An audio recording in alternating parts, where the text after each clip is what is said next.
So I know we're in Florida. I am originally from Virginia, Northern Virginia, but still a Southerner by choice and by birthright.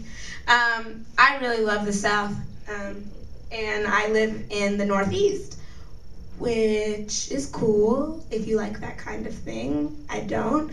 So I tend to get into a lot of, altercations with people having these really negative, assumptions about Southerners, like, oh, they're all dumb, they're all rednecks, they're all hicks, they don't know anything, all this shit.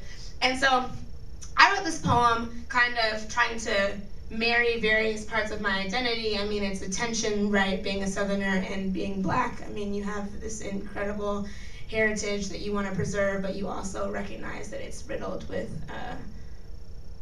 hatred and violence towards your people. So this was me in my attempt to kind of summarize that into a poem. It's called Southern.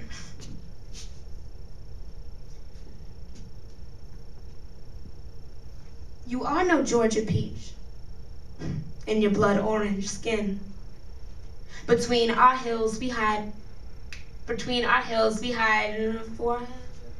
You are no Georgia peach in your blood orange skin. Between our hills we hide exposed riverbeds sewn 2 and 3 together, a single stitch in a wicked Mississippi smile. Potato skin headdresses peel back at the knuckles, and black ants taper off in chain gangs to do another man's bidding.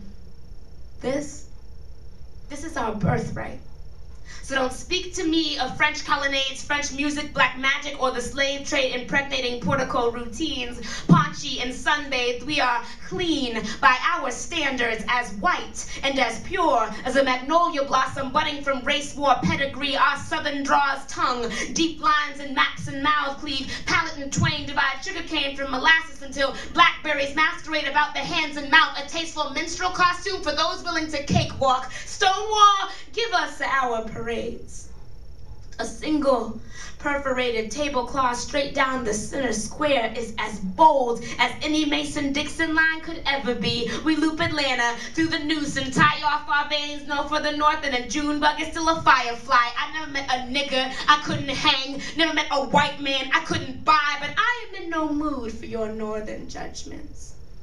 You don't approve of my accent because I prefer to smoke my words slow like pipe tobacco and savor each racial epithet before exhaling them thick and rancorous in the air. I pay the price of my Louisiana bayou bloodstream. A swampy lung burns suffering gases for this habit of self-hatred. But you sit there, sedity, pretending you've never touched the stuff and choked down your Boston rhyme and prejudice between swigs of Irish whiskey. I know more about your cotton breeches than you do.